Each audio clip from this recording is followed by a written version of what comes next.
So in the last few videos I've done, one of them was talking about selling the Caddy. One of them was, I think I mentioned I had a job interview in the last one I did, and then nothing for a couple of weeks, no videos for a couple of weeks. And the reason being is I was doing the job interviews, I also had to do some medicals and things like that. But the good news is I got the job, so we are keeping the Caddy. So bear in mind, we are keeping the Caddy. We're going to carry on with the build. Now, obviously some of these things have been done for a while. Some of the things need a bit of a tidy up because they've been like done a couple of years ago.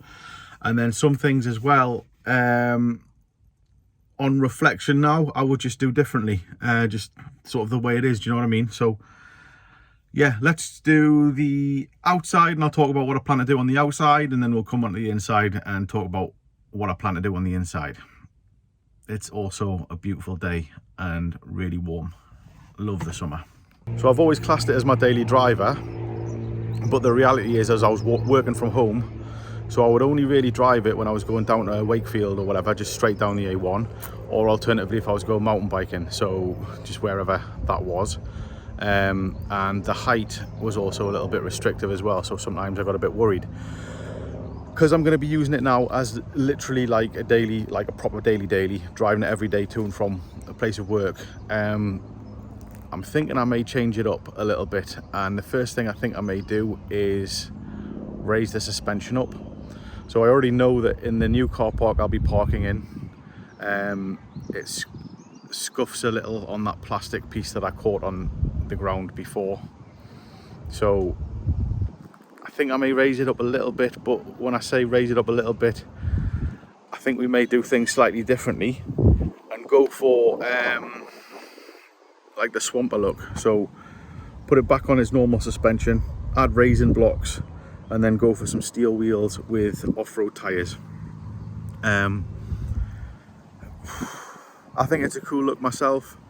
It'll certainly be more comfortable to drive on a daily basis, and so obviously as well, by doing that, I'll be no longer worried about either beaching it like I have done, or alternatively scraping it on the ground. I think sometimes, depend upon the road, there's a road I go mountain biking on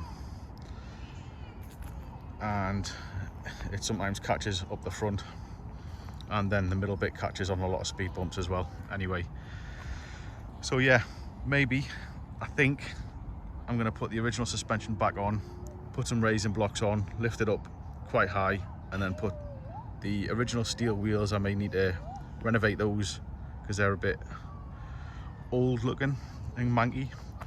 Change the tires because all the tires are kind of done now, and then put the off-road tires on, and go for a bit of a swamper look in it, I think. Now also, and I've mentioned this before, is the wing mirrors. Let's get a cleaner, sleeker look going and get rid of these odd shaped wing mirrors, and let's go for the wing mirrors that are on the Caddy Life. So a lot smoother, a lot sleeker, a lot more like car wing mirrors, and they'll basically make them about that big. So get rid of all of this section. Colour them matte black to match the rest of what's going on the van as well. And then the number plates could do with a refresh. I think this is one of my very first videos, but some of this has started to come a bit loose here, so that could do with a tidy up on this. And then this is starting to fade here as well, so just little things like that that could do with a little bit of a tidy up, get the van looking nice and clean again. And then from the outside point of view, I think that's pretty much it done there. Not really that bothered about spoilers or anything like that. Not that bothered about colour coding the bumpers, because originally that was something that I wanted to do, but I think it actually looks really good with the plastic bumpers and like the colour theme that I've gone for.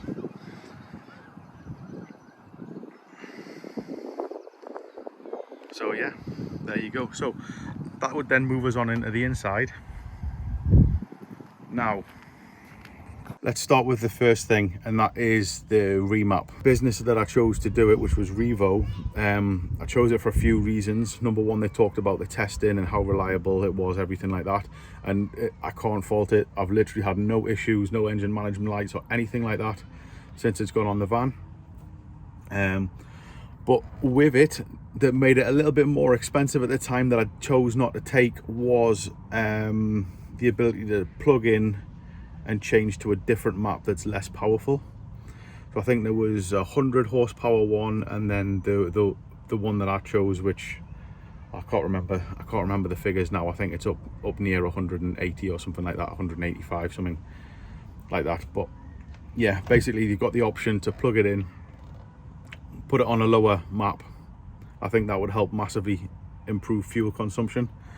And then there's also an anti-theft mode as well, which you can switch it to, which basically disables the throttle. So if somebody was to get into it, try to steal it, and that's on, they can't go anywhere because essentially the throttle doesn't work in the vehicle. So with me doing this, I think I've calculated at the minute my monthly petrol cost or diesel cost is going to be about £240 a month in this new job. So what I'm thinking is, I don't know if it's an upgrade or whether I just contact them and they send out the controller. Like, I don't know if it's in the van already, that lower map. I presume it is, because it was only like £100 optional extra when I got the map done. So I presume they could just send out the controller. But being that they're a good company, they may want to have it set up within one of their approved garages, which is totally understandable. So I'm probably going to go along the lines of that, get the power down as low as possible for the mileage that I'm doing, and try to make it as economical as I can. And therefore I've got extra money to spend on other things. So interior wise, we've done the radio, we've done fixed up the bits and pieces that needed tidying. So the other thing that we would be doing would be seats. So the seats are going to be based on whatever seats that I can find at what I would regard as a reasonable value. This could be down the line of Golf seats, it could be down the line of Audi seats, like S-Line seats or Golf GTI seats. It just depends on, or even Scirocco seats I've seen, I think look quite good. It's just going to be down the lines of looking and seeing what's available at the time, and what we can actually get that I think fits in not only with the van but also colour codes to what's been done already, because it's pointless just getting like an orange pair of seats because it's just going to look ridiculous. So that's something that we're going to start looking for properly. And then the other one is the armrest. So I would like to get this updated with the one with the armrest in. And the problems that I mentioned previously was, I think it's only this 2016 onward Caddy Life that has it in the correct colour. Anything older than 2016, the colour on the plastics is slightly off. And to me, if it's slightly off, when you're looking between here and the new one here, it's going to be like a massive difference to the eye. And it'll look really wrong. So it has to be the right colour. Again, difficult to do because I haven't seen one, but we may get lucky. Or alternatively, and most importantly cost dependent, we may just speak to Volkswagen and see how much it costs to get new. Now that would pretty much bring us up to the van being there, in my opinion. But if we're going to use the van for what was part of the reason I got it for in the first place, which is basically like trips away, things like that, being able to sleep in it, having this back area as a space of multiple things, then we may, now I don't have the worry after I've had it raised up and the swamper wheels put on it, we're probably going to do some camping trips in it as well. So have the ability to go away to a different place, throw some mattresses in the back, have some camping stoves or whatever, and yeah, just use it as intended as a vehicle for doing a bit of everything with. It's really nice when you take it out on a day out and go to, I don't know, like the beach and get fish and chips and things like that I did in my previous video. It's a great sort of space to sit in and just enjoy like the outdoors, and then obviously have some of your home comforts here as well. So essentially more like a day van.